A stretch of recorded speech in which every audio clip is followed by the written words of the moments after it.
அரசியலுக்காக நம்ம அறநிலையத்துறையோட நிதி எடுத்துக்கொண்டு நம்ம கொண்டு போய் குளத்தூரில் கோயில் கட்டி அரசியலாக்கும் போது ஒரு ஆன்மீகவாதியாக எடப்பாடி அவர்கள் கேள்வி கேட்குறாரு.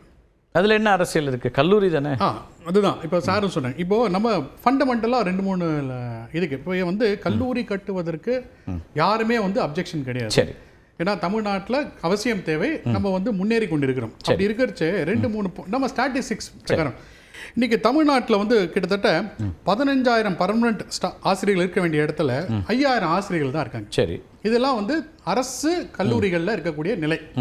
இதை பற்றி அமைச்சர் கூட ஒரு விளக்கம் கொடுத்திருக்காரு. நீண்ட விளக்கம் கொடுத்திருக்காரு. இல்ல நிறைய பேக்லாக்லாம் இருக்கிறது, எதனால வழக்குகள் இருக்கு.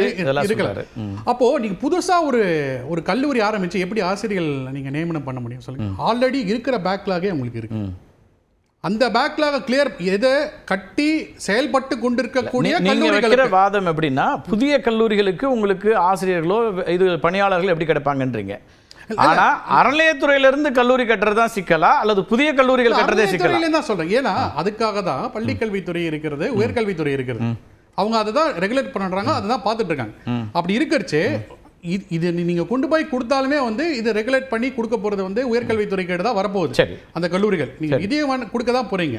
பட் அப்படி இருக்கிறச்சு எப்படி உங்களுக்கு ஒரு தரமான ஆசிரியர்கள் கொடுக்க முடியும்? அதுவும் புதிதாய் உள்ள இப்ப நீங்க கல்லூரிகளே திறக்க கூடாதுன்றீங்களா அல்லது இந்து சமய அறநிலையத்துறையினுடைய சார்பாக கல்லூரிகளுடைய செயல்பாடுன்றது அதுக்கான தனி அவர் சொல்ற மாதிரி அதுக்கு ஒரு தனியா ஒரு ரூல்ஸ் அண்ட் ரெகுலேஷன் கொடுத்திருக்காங்க. அதுக்கான அவங்களுடைய வரையறை இருக்கு. அதுல கல்லூரிகள் கட்டுறதோ கல்வி நிலையங்கள் கட்டுறதுக்கோ தடை இருக்கா? சார் அவர் சொல்ற மாதிரி நீங்க ஒரு ஃபண்ட் கிரியேட் பண்ணி கொடுங்க. அப்படி இல்லாத போது பொதுவா காமன் ஃபண்ட்ல இருந்து எடுத்து கொடுக்குறீங்க. இப்போ நீ அதே காமன் ஃபண்ட்ல இருந்து இல்ல திருக்கோவிலுடைய அததான் சொல்ல வரேன் நிதி சார். அதுதான் அரசியல் எங்க இருக்கிறது?